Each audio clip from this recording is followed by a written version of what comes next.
ఈత చెట్లు ఉన్న దగ్గర వెదర్డ్ కండిషన్స్ అనేవి ఎక్కువగా ఉంటాయి. దుబ్బ నీళ్ళలో ఎక్కువగా ఉంటాయి. ఇలాంటి ప్రదేశాల్లో వాన నీళ్ళు ఎక్కువగా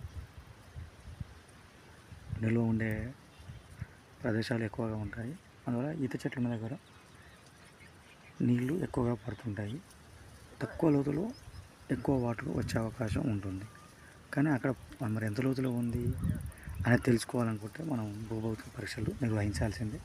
అప్పుడే మనకి ఎంత లోతులో ఫ్రాక్చర్స్ ఉన్నాయి అనే విషయం మనకి